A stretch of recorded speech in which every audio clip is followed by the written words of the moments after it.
Bonjour, bienvenue dans le JT de TBO. Nous accueillons aujourd'hui Riyad Sattouf, réalisateur, acteur à 16 heures, mais surtout auteur de bande dessinée.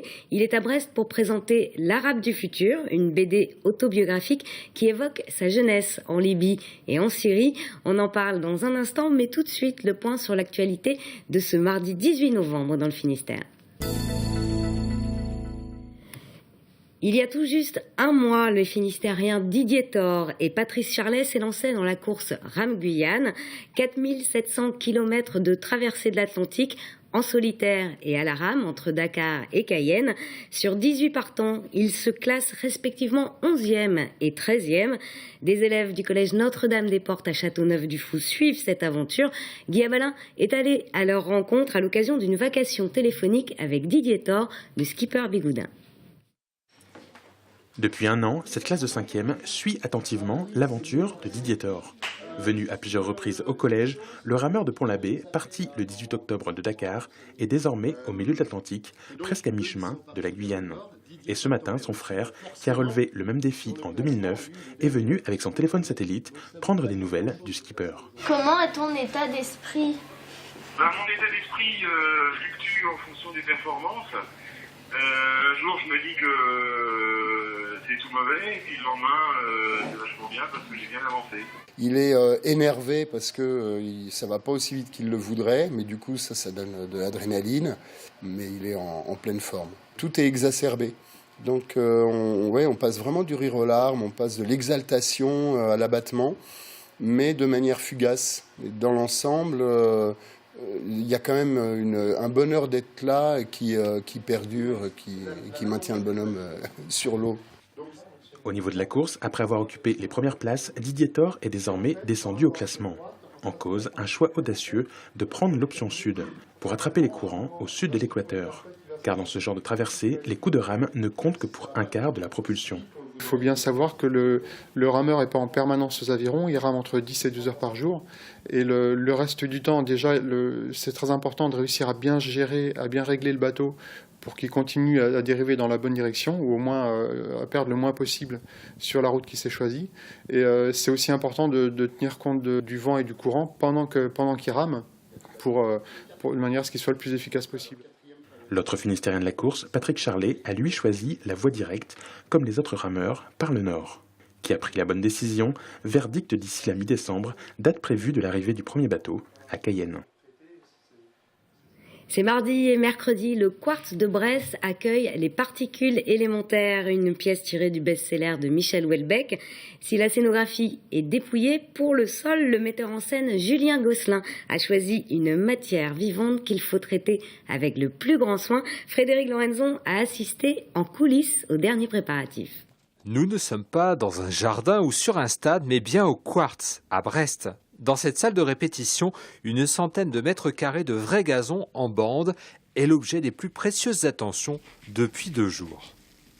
C'est un entretien très précis, quotidien. Ce green est le décor de Particules élémentaires, une pièce tirée du best-seller de Michel Houellebecq, mise en scène par Julien Gosselin, une création où l'herbe est incontournable. Il y a une partie de la pièce qui se déroule dans un camping, disons, New Age, et donc le gazon permet une scénographie idéale pour ce genre de contexte. Au niveau de la matière, ça répond très différemment. On a des jaunes cuivrés plutôt jolis, là on peut le voir un peu, puis il y a un côté aléatoire en fait qui est un peu rassurant et un peu émouvant finalement par rapport à un plancher de théâtre noir.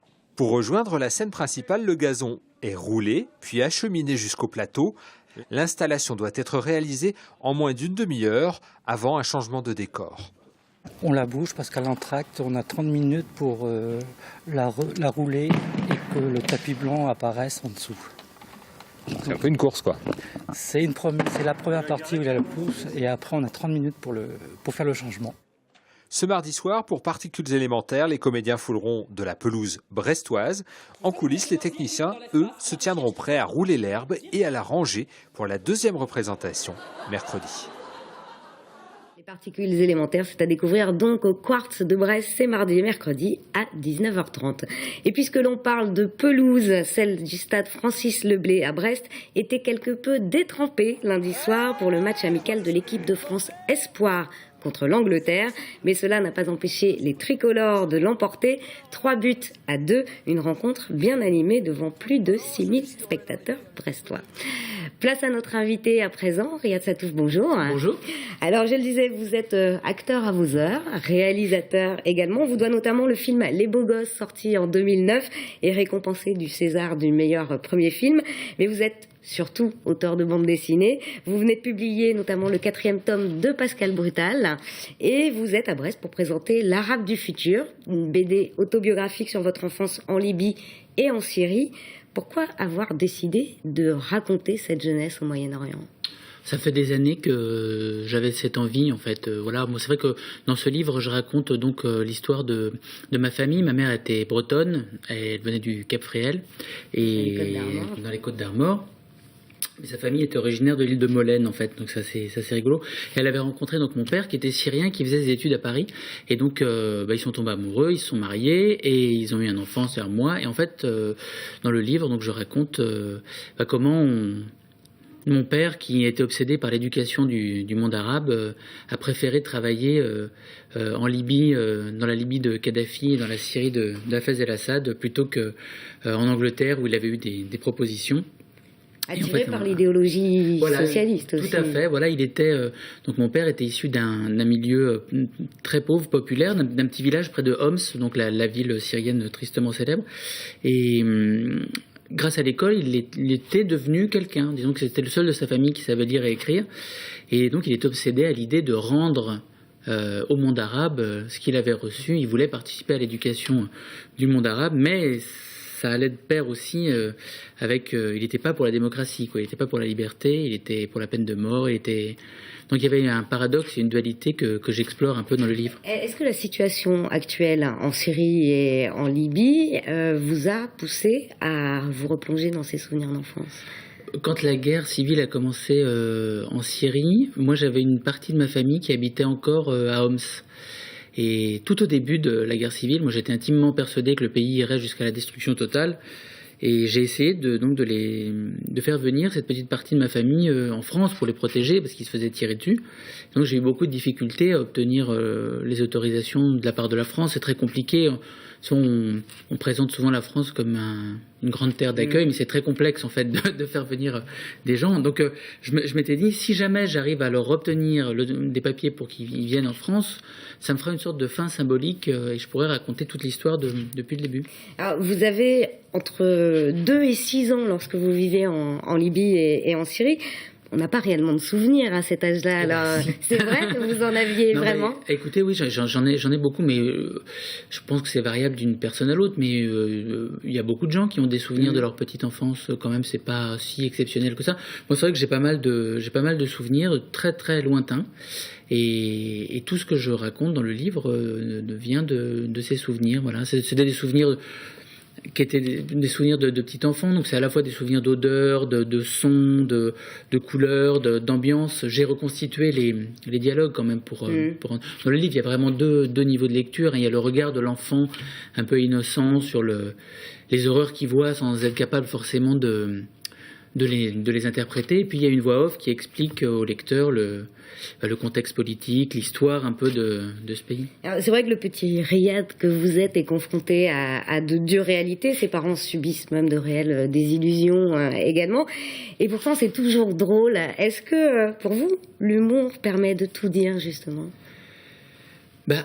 En tant que lecteur et en tant que spectateur, moi mes goûts vont déjà vers les choses qui peuvent me faire rire. Voilà, enfin j'aime les films, j'aime les comédies, j'aime les livres marrants. Enfin voilà, donc c'est vrai que quand est venu le moment où, ça s'est imposé à moi naturellement d'essayer de raconter des choses qui peuvent être drôles. Après tout le monde ne trouve pas ça spécialement drôle, mais moi c'est quelque chose que je recherche et je pense que de voir la vie. D'essayer de rire des choses un peu tristes, ça permet de les rendre moins tristes. Mais c'est pas... Ça couvre la période 1978-1984. Il y a un deuxième tome en préparation. Oui, tout à fait. Voilà, il y a un autre volume qui va sortir en mai prochain. mai 2015. Qui couvrira du coup jusqu'à... Je ne sais pas encore trop en fait. Est-ce que vous parlerez de votre adolescence rennaise ensuite? Oui, bien sûr, oui, je vais raconter comment... Oui, tout à fait, parce que donc dans le livre, je raconte justement les voyages entre la Syrie et la Bretagne et toutes les comparaisons entre les styles de vie, et donc ça va aller jusqu'à l'adolescence, en effet, oui. Eh ben merci Riyad Satouf d'être venu nous parler donc de cette BD autobiographique L'Arabe du futur que vous présentez ce mardi soir à la librairie Dialogue à Brest.